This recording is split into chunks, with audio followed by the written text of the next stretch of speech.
Welcome to the first episode of the In-Between-Man podcast, where today we are going to be discussing the traditional male value system. If you listen to the how episode of our introduction, you'll know that we're going to go over some of the history of the traditional male value system, where it came from, what societal impacts had on defining the traditional male value system. What is the definition of traditional? What is the definition of masculinity? Where do we come up with this stuff? Why is it relevant? Well, it's relevant for a number of reasons, in particular to the mission of this podcast. And the mission of this podcast, so that you know, is to try to answer the question of why are men struggling today? And I believe it's absolutely relevant. It's foundational that we spend time going over the traditional male value system. And I won't get into detail why, but the traditional male value system, whether you like it or not, has a direct impact on how you grow up, how you embrace the world, how you interact with other people, how your parents influenced you going forward, how society looks at you. So these value systems have changed and morphed over time. And we are going to get into a deep dive of the history behind the traditional male value system. So if you're not familiar with it and you want to learn more, stick around. If you think that this is a stupid topic, go download Joe Rogan's podcast. Okay, so let's define, let's answer this question. What is the traditional male value system and who created it? Now, that was a question that I proposed to perplexity.ai. Okay, so I'm using AI in helping to generate this content for you. Okay, I'm not afraid to admit it. You can go and check it out on your own. Full disclosure. Okay, and let me read to you what it came back with. It said the traditional male value system, often associated with concepts of masculinity and patriarchy, does not have a single originator. For those of you who are slow, that means no one in particular created it. Instead, it evolved over time through various cultures. There's a lot of cultures out there. How many different cultures? I know we have to freaking check that out too. But that's a lot of different definitions. Social and historical developments. Okay? So what I'm going to do now is I'm going to try to articulate to you the history as broken down in this format of how we came to the understanding of what our traditional male value system is today. Whether you agree with it or whether you don't agree with it, we're laying the foundation to how it began. And I think that is absolutely vital as we go forward on this journey on this podcast. So during prehistoric and agricultural times or societies, there's anthropological evidence that suggests that the early human societies were relatively egalitarian. And I think I pronounced that correctly. And all that means is that they were all people, were all treated equally. Okay? It's like going to a dead show. All right? Everybody's whacked out on something. Everybody loves everybody. Everybody's peace and love. We're all dancing. We're all sleeping with everybody's girlfriend. You know, like that whole type thing. It's a dead show. Just look at it like that. Okay? However, the advent of agriculture around 12,000 years ago marks a shift towards patriarchal structures. With the accumulation of resources, or wheat, food, whatever, and the need to defend them, right? Power began to concentrate in the hands of physically stronger males. This led to patriarchal societies where property and social roles were passed down through the male line. So Everybody's at the dead show. We get up the next morning and we all decide that someone found some wheat and that we should plant some wheat. We're going to lay it out in the field. We're going to grow some wheat. We want to make some freaking bread. We need our carbs, and we're going to create, wheat. We're going to hoard all of our pigs together in a big pen. Someone will slaughter them, and then we'll have food. And that represents, money. That represents sustainability. So Hank, who's 6'8", 300 pounds, is going to be keeping an eye on the wheat and going to be keeping an eye on the pigs because he's the biggest, most strongest guy around and can defend our crops, can defend our livelihood. All right. And we're going to give Hank some benefits for being that strong and taking care of our food. He's going to be sergeant at arms, right? He lets people come in and out. And that's what a patriarchal society is, right? And it has different classes. It has different belief systems, things of that nature, right? And they've passed this thought process or this patriarchal society process down the male line. So Hank's son is more than likely going to end up being the sergeant at arms for our agricultural team. You know what I mean? Like, he's just going to be a big guy. We know that because he's married to Bertha and she's big boned. All right. So that's the prehistoric and agricultural societies. All right. Now we're going to get into philosophical and historical contributions. Okay. Philosophers like Aristotle played a significant role in shaping patriarchal thought by promoting ideals of males' superiority. All right. So Aristotle was tired of all these, humdinger kind of definitions of what superiority is. And he got with the opium pipe or whatever and just sort of coming up with ideas to confirm that males were superior in this patriarchal society and that we needed more structure around that. And he did. So with the accumulation, So Aristotle's hierarchical beliefs about men and women were influenced Western thought for centuries. So we looked at Aristotle as like a genius, as somebody who has some great ideas. And so we implemented them. A lot of people did. A lot of societies did. Okay. Additionally, ancient legal codes, such as the Code of Hammurabi, if I said that right, Hammurabi, reinforced gender roles by codifying expectations for men and women. So now we got the king of Hammurabi, right, of Babylon, who is saying, I am putting social roles and definitions around what we expect from men and what we expect from women, okay?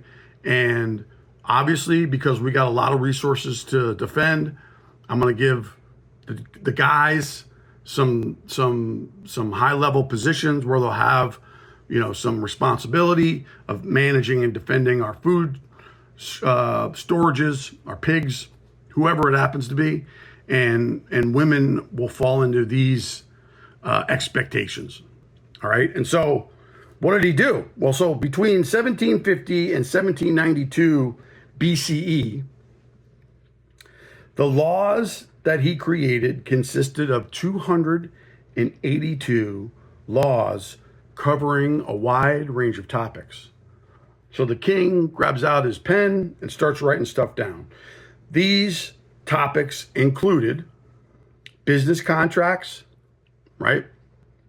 Property rights, you're owning land, you're harvesting wheat, family relationships and dynamics, criminal offenses, and civil matters like slavery and debt.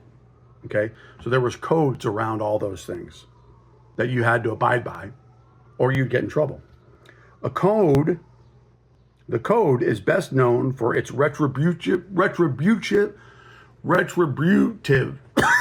excuse me, Jesus, justice. So you ever wondered where an eye for an eye comes from? King Hammurabi came up with that, okay? So it's a kind of punishment that mirrors the nature of the offense. So you stab somebody in the eye, I'm taking your eye out. You cut somebody's arm off, I'm cutting your arm off. You urinate on someone's yard, I'm going to urinate on your yard. The code also reflects the social structure of the Babylon society with different punishments based on social class of offense and the victim. And they had 3 different classes. They had elite, which would be you and me. They had free, just go out there and do your shit.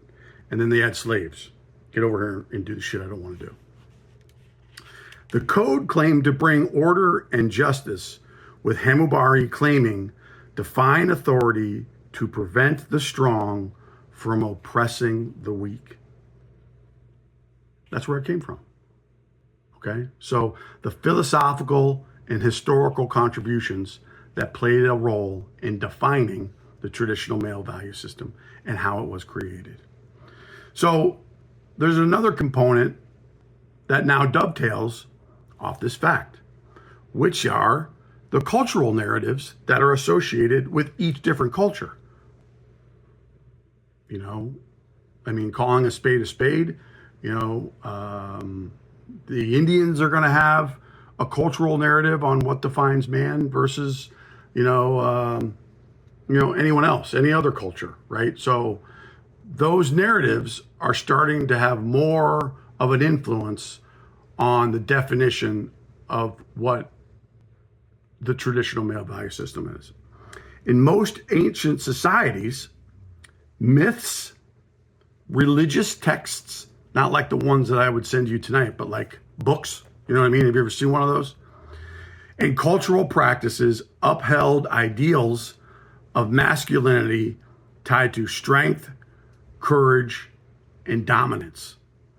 So the underlying theme for all these different cultures is that men were typically stronger than women. They had more courage. We got to defend that wheat. And they dominated over everything else and everybody else, right? You're going to get out there and you're going to defend these pigs, because if you don't, your sister's not going to eat and we got to defend them.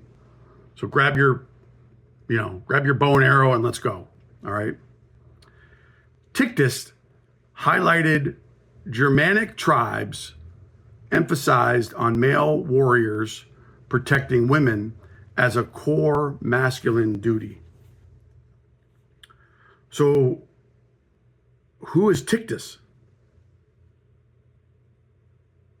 Who is this guy? So he was a Roman historian, Publius Cornelius Tictus. He was a politician and a historian. And so basically, hold on here. He participated in shaping Germanic tribes' emphasis on including that male warriors protect women as a core masculine duty, right? You will be judged based on how well you can protect your family, how well you can take care of them, how well you can protect your wife, right? And all those things. So now we're going to move into the modern theories, okay? So scholars like Frederick Engels link the rise of patriarchy to private property and class-based societies. Others argue that patriarchy predates these developments and arose independently across different regions. So there's a rub between the way the patriarchal society defined the traditional male value system versus how these different tribes and these different cultural movements defined masculinity as well. And it varied dependent on the independent and different regions. So you had to incorporate or you should incorporate not only your perspective, but the other perspective from different cultures and where they lived independently and away from other patriarchal societies. Okay? And so, in summary, the traditional male value system is a product of complex and cultural processes rather than the creation of any one individual or event. Okay? So, over time, right, all of us have come to an understanding of how we will define the traditional male value system and what success is for that individual. Over time, it is shaped historically, culturally, right? It all is included. And it's not driven by one person in particular.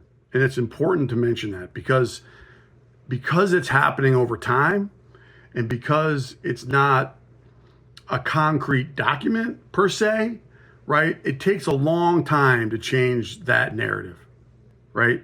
It takes decades, maybe even centuries to really adjust to any modern change. And so if you're asking yourself, why are men struggling today? Well, could it be the fact that the values associated with defining how men are successful are maybe a little outdated? I think so. Let's get into some more of these details here. So the next question I proposed to Perplexity was, what does the traditional male value system represent? Simple question, right? What does this traditional male value system represent about me? And do I agree with it? And, am I aligned with it? And what if I'm not? Does that mean I'm not a good guy? I don't know. You tell me. So let's answer that question. What does the traditional male value system represent? The most common version of the traditional male value system referred to today is often associated with the concept of traditional masculinity.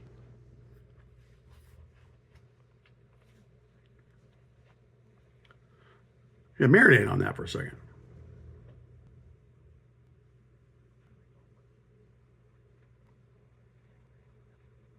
Okay, we've had enough time to marinate on it.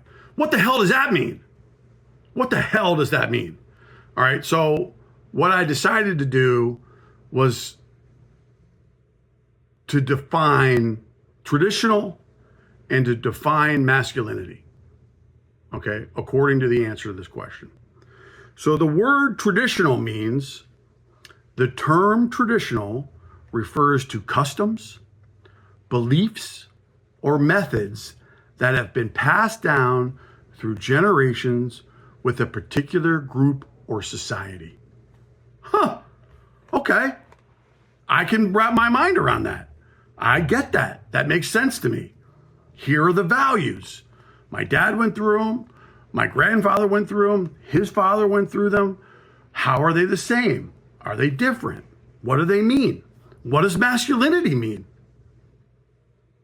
I got an answer to that question too. The word masculinity means masculinity refers to a set of attributes, behaviors, and roles generally associated with men and boys. It is a societal constructed concept that varies across different cultures and historical periods.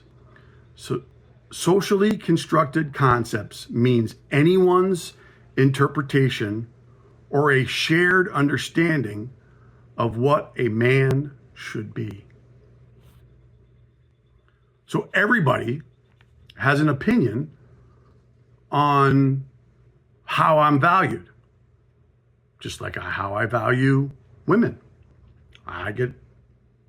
Everybody's got an opinion on how they think I should be valued, right? But generally speaking, right, there are attributes, behaviors, and roles. My God, that's interesting. Okay, but it also means that there all open to interpretation. Interesting. So we've defined traditional, we've defined masculine. What's the next question you're going to ask, Rennick? It's a great question. I'm going to answer it for you. Okay, so now that we understand traditional, now that we understand masculinity, what are some of the attributes, behaviors, and roles generally associated with men and boys? Did you see what I did there? I took the definition of masculinity and I basically put it in the terms of a question, in perplexity. And this is what it spits out to me, okay? All right, so there's 4 attributes, behaviors, and roles. Those are the attributes, behaviors, and roles associated with men and boys. The first one being toughness and resilience. Men are expected to be physically strong, emotionally stoic, and capable of enduring hardships without showing vulnerability or asking for help. Does that resonate with you? Because it fucking resonates with me. I am supposed to be physically strong, okay? I got to deadlift at least 500 pounds. I got to bench press X. I've got to be, Navy SEAL Team 6 strength. I've got to be emotionally stoic, which means that I can't show emotion. I can't talk about anything that's bothering me emotionally because that's a sign of weakness. And I must be capable of enduring hardships without showing vulnerability and asking for help. Do you think that that's a deep-seated thing today as we try to answer the question, why are men struggling today? I do. Put that feather in your cap. So now we know. Toughness and resilience. Rejection of femininity. Rejection of femininity. Okay? Traditional masculinity discourages men from displaying traits or behaviors considered feminine, such as expressing emotions like sadness or fear, or engaging in nurturing roles. All right? So now we've defined that women have all those things, and now we know we can't have any of them, okay? Because I'm not allowed to express emotion or sadness or fear, and I damn sure am not going to be nurturing my kids while they're growing up because that's not a function of my responsibility. But is that true today? I don't think so. I spent a lot of time nurturing my kids, giving them baths, reading them bedtime stories, right? Teaching them against right or wrong, helping them with sports. I am actively involved in the nurturing roles around my kids, okay? So we have attributes, behaviors, and roles. First one, toughness and resilience. Second one, rejection of femininity. Like, not doing it, okay? That's like telling a girl when she's crying to be a fucking pussy. Stop being a pussy and suck it up. Like, you wouldn't do that. And then walk out, right? That's what you would do. That would not go far today. I'm just saying, all right? Now, the third attribute, behavior, and roles generally associated with men and boys is dominance. I'm gonna dominate you. And leadership. Men are often expected to take charge, lead in relationships and family, and assert control in society and professional situations and settings. So now, when I go in the room, I'm the alpha male. I'm dominating everything that's going on in the room. People are focused in on me. I have a say in what's going on. And as a leader, because I'm defined by my leadership capabilities, you're going to fucking do it. Okay? That's it. If you're going to define me and my value as a man, and I'm supposed to have dominance and leadership, well, this is what we're doing. Okay? That's how that's going. How well does that work today? Does that work in the economic corporate world today? I don't think so, right?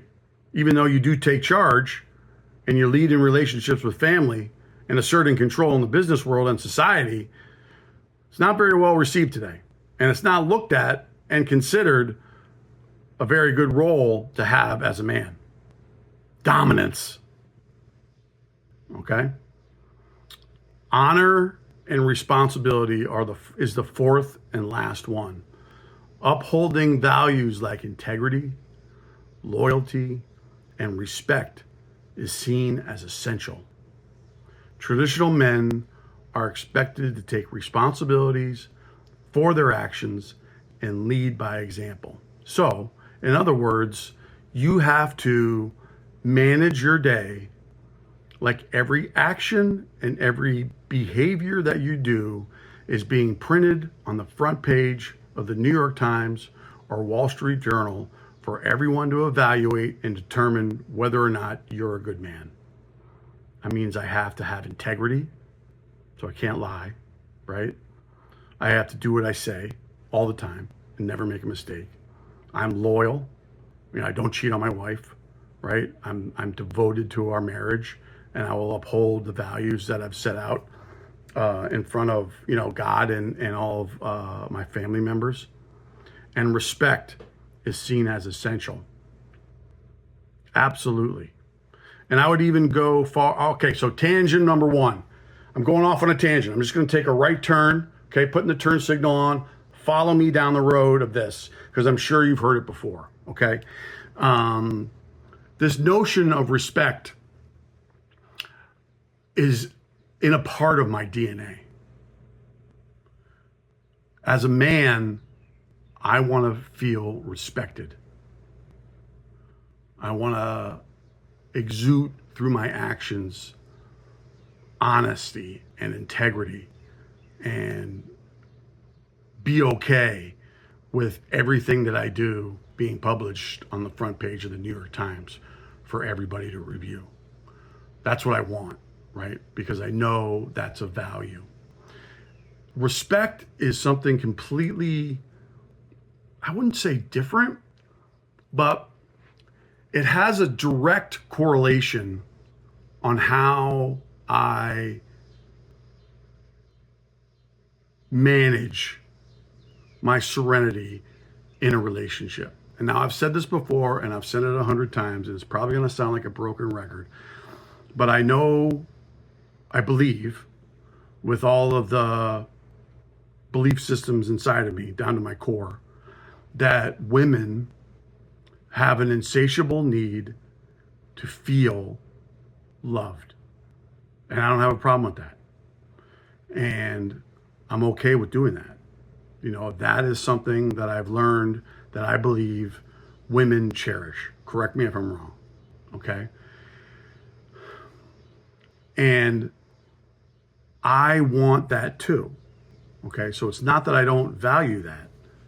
I want to be loved and reminded that I'm loved by my partner all the time. But it's not the number one thing. For me, in my relationships and ongoing, respect holds a higher value for me than love. And you might be asking yourself, well, why is that? Well,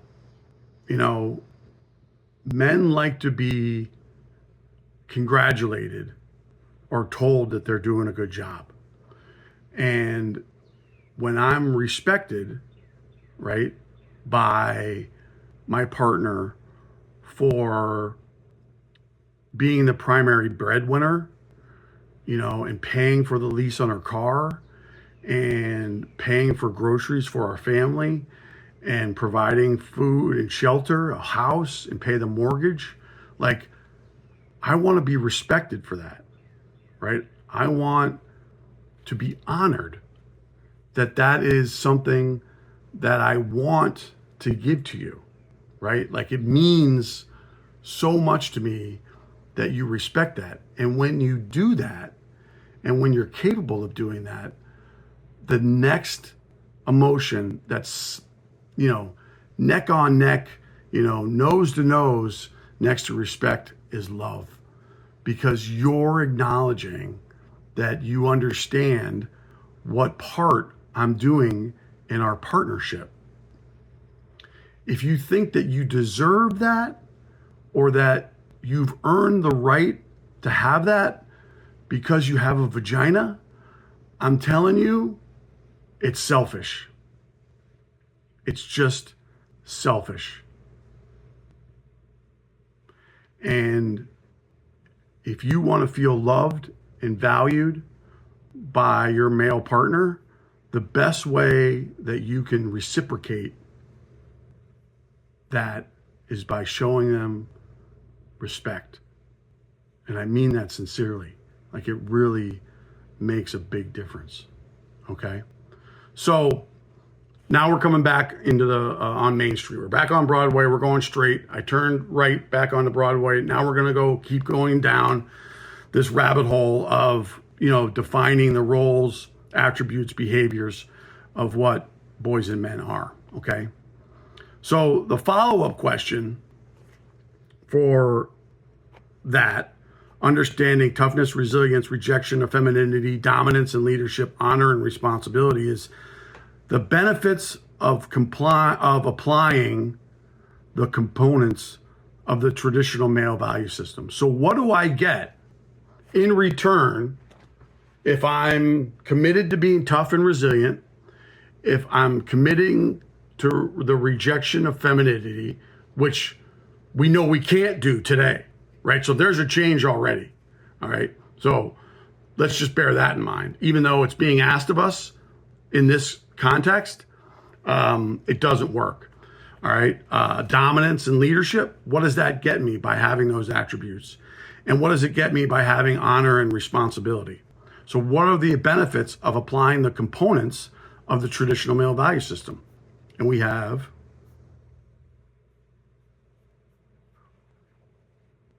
6. Okay. So under leadership and responsibility, from an external and from an internal perspective. So outside, as we face society, what am I getting that's a positive thing back from society by showing leadership and responsibility? And what am I getting internally, knowing that I'm actually being a leader and being responsible for the things that are in front of me? Okay? That's what we're going to answer right now. So traditional male values often emphasize leadership, assertiveness, and responsibilities. These traits can help men excel in professional and personal settings by fostering respect, decision-making skills, and the ability to guide others effectively. Upholding the role of a provider and protector can enhance a man's sense of purpose and fulfillment, especially within family and community contexts. So if I continue to be a leader because I want to, and because I'm a leader, I'm going to be responsible by showing the other people what I'm capable of doing and leading. These are some of the things that I get back in return, hypothetically, right? When you think about upholding the role of a provider and protector can enhance a man's sense of purpose and fulfillment, especially with family and community. Is that happening today? I would say from a society perspective, from a cultural perspective, from an economical perspective, not at all. They're actually being minimized. How? Well, we'll talk about that.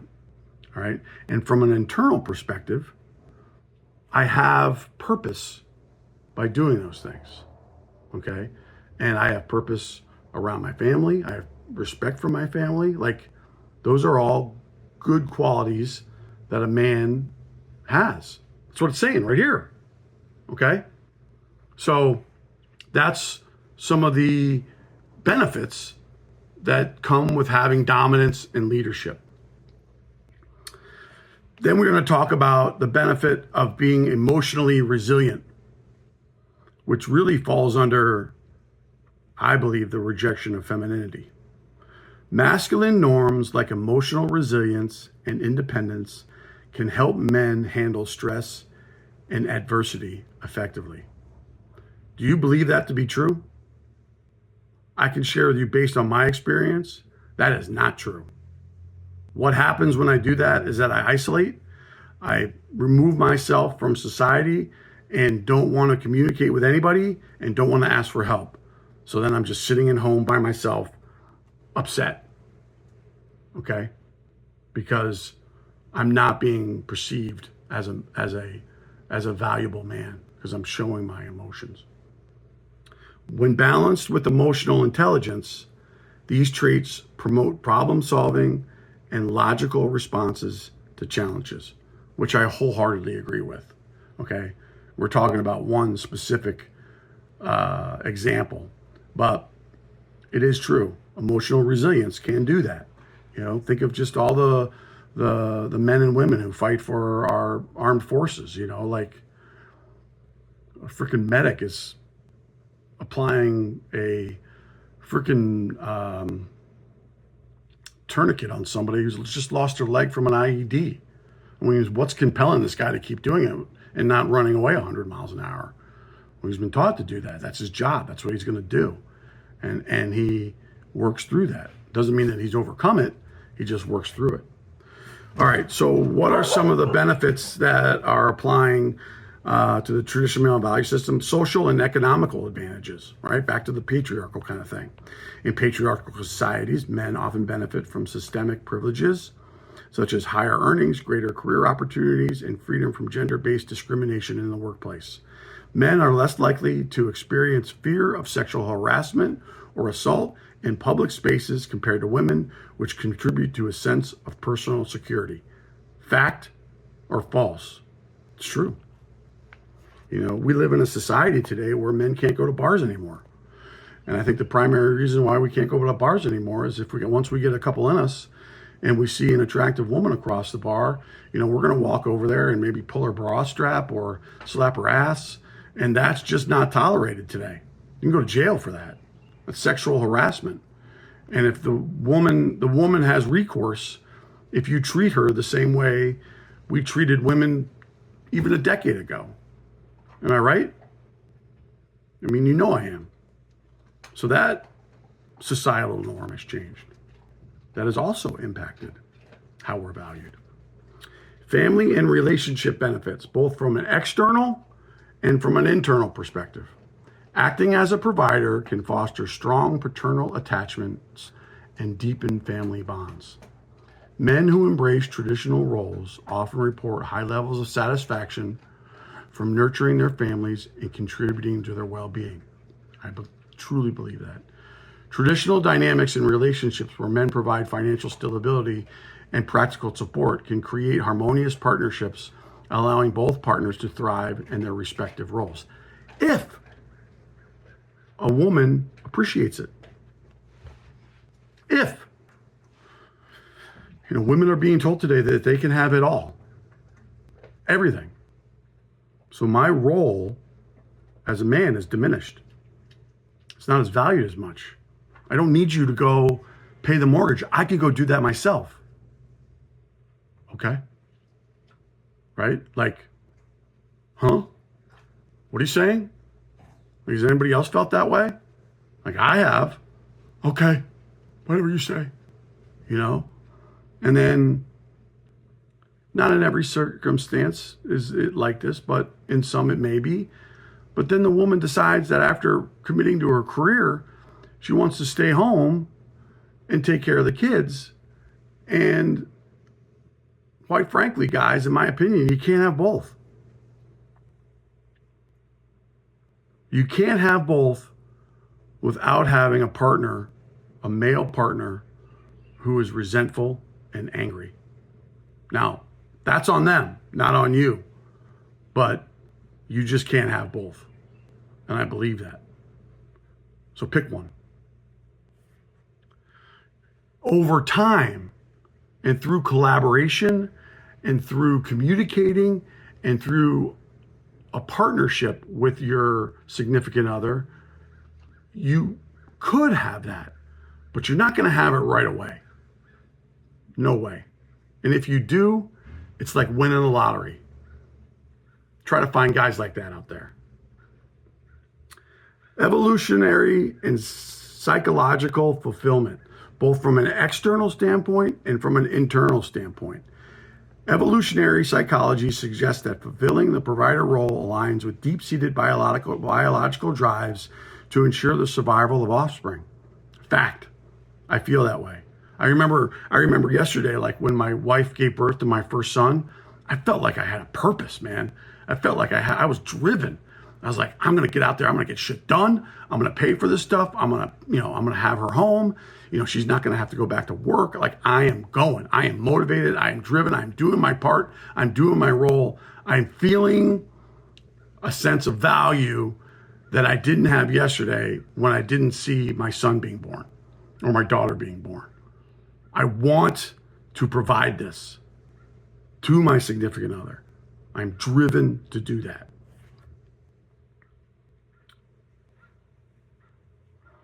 And the last but not least is advocacy and influence, both from an external and from an internal perspective. Men adhering to traditional masculine values can use their leadership skills to advocate for causes, mentor others, and foster positive change in their communities. So now that I have been a leader, right? This is a benefit that I'm getting from being a leader, right? And following these traditional roles. Now I've earned the respect of society, and I am capable of mentoring people and giving back my experience and what I've learned during business engagements, during other, engagements where I learned something that someone who might be going through for the first time hasn't learned, right?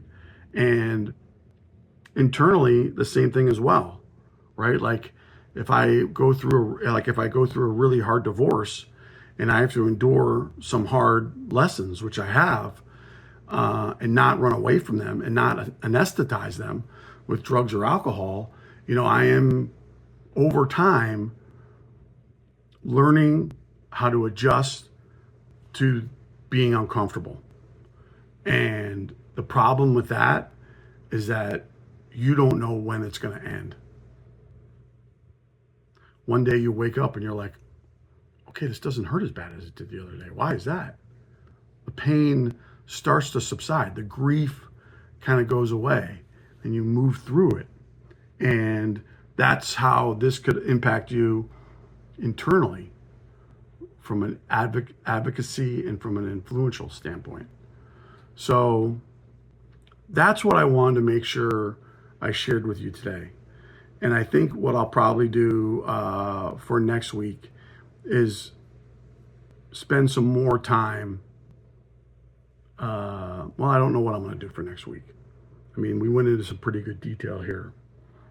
But I think where we're going to go with this stuff is, are these benefits of the traditional male value system still being appreciated today? And my answer to you is no. It's not. They're not. Men are not asking for help, and they are not being vulnerable until their hair is on fire or they have a gun in their mouth. And the majority of people who have a gun in the mouth pull the fucking trigger. And it's hard. It's really, really hard. So I'll have to figure out where we're going to go next week. But this is a foundation of, in my opinion, of how we are being valued and looked at from a male's perspective in today's society. And I think the narrative, candidly, some of the narratives have changed, and not in a beneficial way. So why are men struggling? Well, maybe some of the traditional male value systems need to be rewritten. Maybe. Right? What are they? Now, there is one other component I did want to mention, is that because I'm a question-oriented kind of guy and like to ask questions, especially in this type of nature, right? I ask myself, is there a traditional female value system? I proposed that question to Perplexity.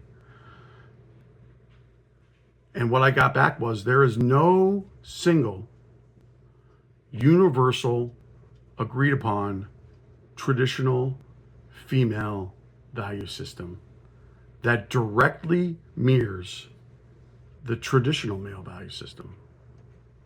But societies have historically set out perspectives and roles and standards for women just as they have for men. But isn't that interesting? Women aren't being tied to the same values and structure that we're being tied to. And I'm not saying is that fair or not. I'm just pointing out the obvious.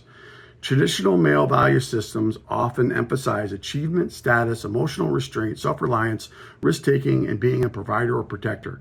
These standards are rooted in cultural expectations and have been widely discussed and critiqued in recent years. For women, traditional value systems have typically centered around nurturing and caregiving. I agree. Maintaining the household and supporting family well-being. I'm just repeating what's being said here. I'm not saying that you have to do that.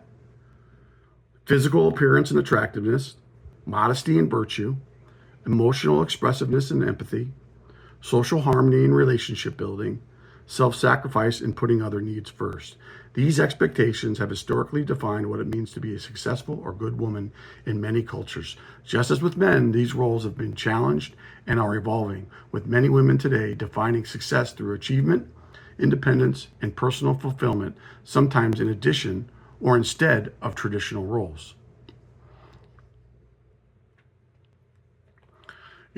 And I think, and then I'll end with this, is I think that